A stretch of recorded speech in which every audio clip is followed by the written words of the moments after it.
Lukashenko não é mais um pária. Ele é um parceiro de negociações, não um fantoche do Kremlin. Os Estados Unidos da América compraram a liberdade dos prisioneiros em troca de fertilizantes. Lukashenko libertou inesperadamente 123 presos políticos.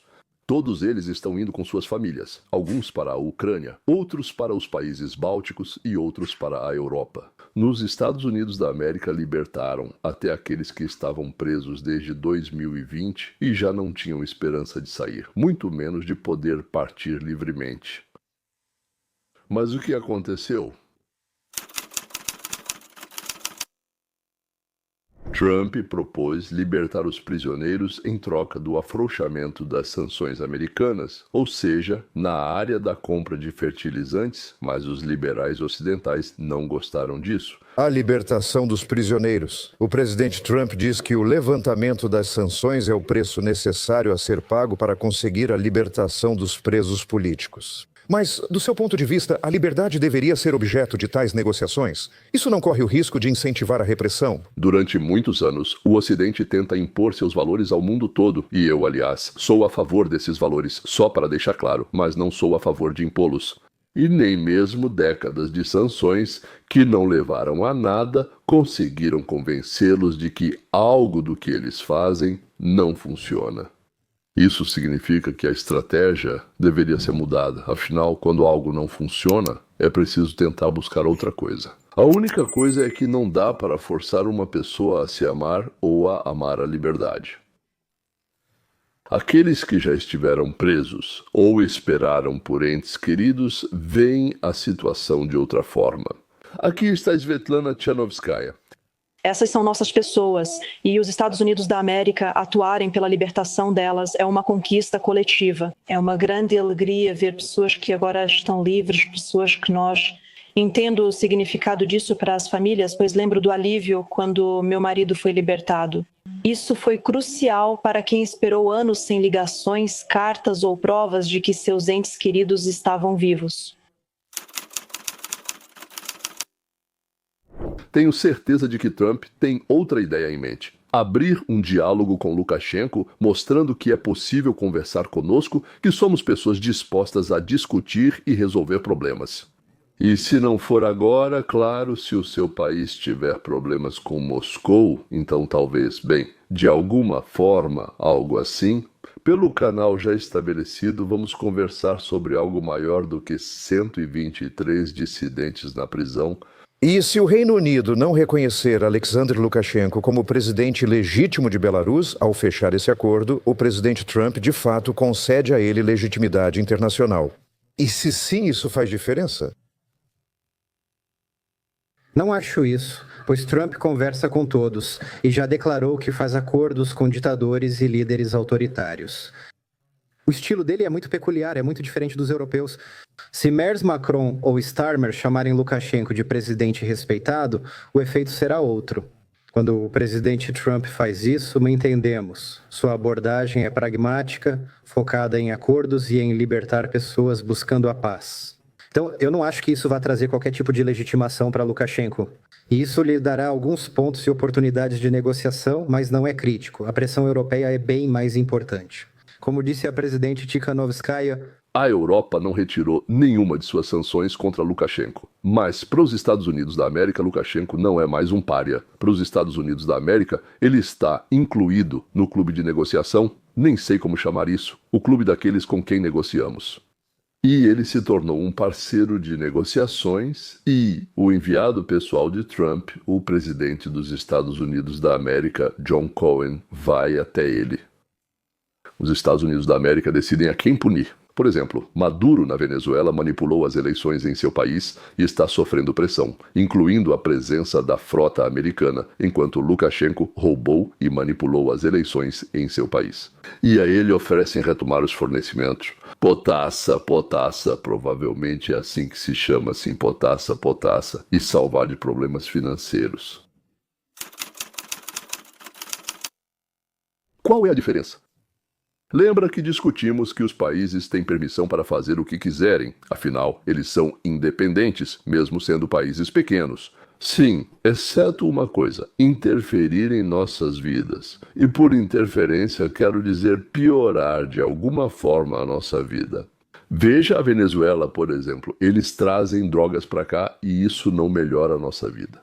Está construindo uma base para a China e para a Rússia bem debaixo do nosso nariz e já enviou centenas de milhares de seus cidadãos para cá, incluindo bandidos e pessoas loucas. E Belarus não faz nada de ruim. Bem, o país está em aliança com a Rússia e a ajuda a lutar, mas ele mesmo, na verdade, nem participa dessa guerra e prende seus próprios dissidentes. Nem a Nigéria, nem o Chad, nem o Marrocos, nem a Tanzânia se preocupam com isso e não impõem sanções à Belarus, e os Estados Unidos da América também não vão mais fazer isso. Continuação, até que Minsk comece a fazer algo que consideremos como uma interferência negativa em nossa vida. O que é feito dentro da Belarus não é da nossa conta. O que é feito dentro do Chad não é da nossa conta. O que é feito dentro... Posso passar por todos os outros. São quase 200 países no mundo. Não é da nossa conta. Ou seja, Washington não finge mais que não conversa com ditadores, simplesmente negocia, busca bons preços, deixando de correr pelo mundo, promovendo uma democracia desnecessária para 75% da humanidade. As pessoas em Gaza, no Irã, na Rússia e na Bielorrússia se tornaram reféns vivos para negociações. Defensores dos direitos humanos na Bielorrússia afirmam que Alexander Lukashenko venderá outros em troca de concessões, conforme surgirem novas propostas do Ocidente. A Europa continua chamando Alexander Lukashenko de criminoso, mas a própria Europa logo deixará de existir e não quer mais prestar atenção ao futuro califado dos Estados Unidos da América. As sanções deveriam ter forçado Minsk a mudar o sistema, mas não conseguiram, e entrou em campo um outro jogo muito mais pragmático. Fica claro que Alexander Lukashenko ordenou a soltura dos presos. Isso não é direito nem humanismo, é um mercado de escravos, mesmo que não os chamem de escravos, mas de reféns ou presos políticos, ou por qualquer outro nome. Na lista estão aqueles que foram mencionados nominalmente pelo laureado com o Nobel, Ales Beliatsky, e pela líder da oposição, Maria Kolesnikova.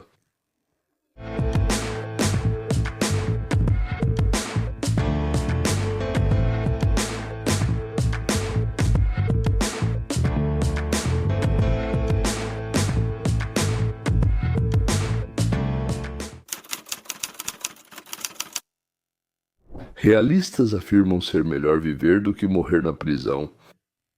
Se for preciso assinar um acordo com o diabo para isso, que assim seja. Esse é o preço da salvação deles. As pessoas que dizem ter uma oposição de princípios afirmam que isso legaliza o tráfico de pessoas. Lukashenko recebeu o sinal de que, tendo muitas pessoas nas prisões, ele pode conseguir algo em troca delas. Mas o que, afinal, o próprio diabo quer? Bem, descongelar pelo menos parte dos mercados ocidentais, para ganhar as tão necessárias divisas para o país com a venda de fertilizantes. E, de alguma forma, isso vai, claro, reduzir a dependência do Putin. Mostrar ao Putin que Belarus tem uma alternativa e que ele pode negociar por apoio, tendo, digamos, novas cartas na mão. Reescrever sua própria imagem, a imagem do seu regime de último ditador da Europa, para um líder honesto, ou talvez não honesto, mas duro, digamos assim, sim, duro, mas capaz de negociar. Se até o presidente dos Estados Unidos da América negocia com ele, e o que Washington quer, o que a Casa Branca quer? A administração quer mostrar que as sanções funcionam, transformando a pressão política na libertação real de pessoas vivas, que de outra forma apodreceriam nas prisões. Reduziram algumas sanções, libertaram pessoas, mas o início é sempre difícil. Vamos ver como vai ser. e criar o que chamam de back channel, ou seja, um canal de comunicação mais confidencial. E talvez mais tarde para conversas informais e não oficiais com Moscou via Minsk. Continuação, para resolver questões sem a participação de todos os outros parceiros, inclusive da Europa, em que? Sim, em tudo, nos assuntos da Ucrânia, nos assuntos da segurança europeia, nos assuntos das relações mútuas, quando não querem levantar essa questão diretamente, podem fazê-lo por um canal lateral ou até por um canal secundário, como dizem em russo. Nas aulas de História Mundial, sabemos que a liberdade de uma pessoa em um regime ditatorial não depende da lei, mas sim do quanto é conveniente para o poder deixá-la livre. Bem, como parte de algum grande acordo, digamos assim, né? Nós não vamos tentar fazer com que os muçulmanos abandonem o islamismo e aceitem a democracia. Essa é a nossa nova posição, diferente, por exemplo, dos presidentes anteriores. Bem, como o Bush filho, por exemplo. Sim. Eles, assim que virem como é bom viver sob a democracia, vão abandonar suas leis e adotar as leis democráticas. Foi nesse momento que percebi que eu não estava mais do lado dele. Antes disso, eu gostava de como ele respondia sobre o 11 de setembro, o 11 de setembro e outras coisas assim. E então eu ouvi isso e decidi, não, esse cara não entende nada sobre o que ele está prestes a fazer. Então, a gente não vai negociar ou não vai negociar com ditadores de quem não gostamos, mas com aqueles ditadores de quem gostávamos, não só negociávamos, mas também os subsidiávamos. Ou seja, com uns a gente fingia que lutava porque eles eram ditadores e com outros a gente até dava beijo francês. Então eles eram contra a União das Repúblicas Socialistas Soviéticas ou contra o comunismo ou contra a China ou fingiam ser e por isso esses ditadores nos agradavam. Isso era fingimento, claro, e em ambos os casos a China lucrava, continuavam negociando.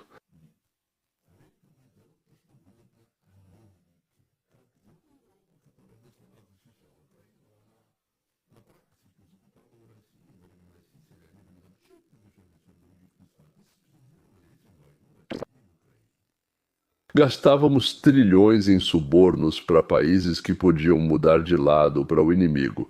Baseávamos nossa política em engano. E agora estamos explicando tudo honestamente para todos. Nosso assunto é quando as ações de outros países nos afetam. Se não nos afetam, especificamente se não afetam os Estados Unidos da América, então não faremos nada a respeito disso. Se você vive nessa região e isso te afeta, então faça algo. Isso não é um humanismo abstrato que eu amo, tolerância, moral, honra.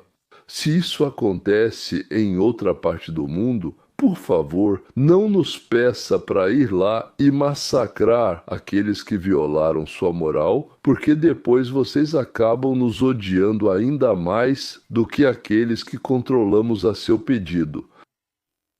A Bielorrússia é um dos primeiros sinais da nova doutrina dos Estados Unidos da América, a qual o mundo terá que se acostumar.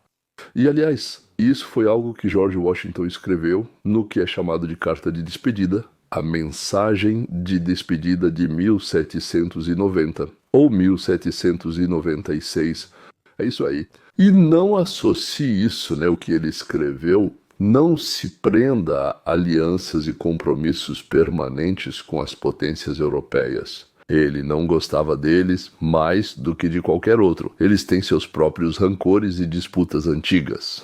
Esses não são nossos problemas. Mantenham a fé, a justiça com todos, cultivem a paz e a harmonia através do comércio e da honestidade. Honestidade nos relacionamentos. Washington acreditava que os Estados Unidos da América deveriam dar ao mundo o exemplo de uma nova política generosa de livre comércio e respeito à independência de outras nações. A América já interfere nos conflitos alheios há 2 séculos. Legendas criadas por Dima Torzok. Pune uns, recompensa outros. Chegou a hora de voltar ao testamento de Washington. Não se esqueça de se inscrever e clicar no sininho se quiser receber notificações sobre novos vídeos neste canal. Se não quiser, de jeito nenhum se inscreva. Até a próxima!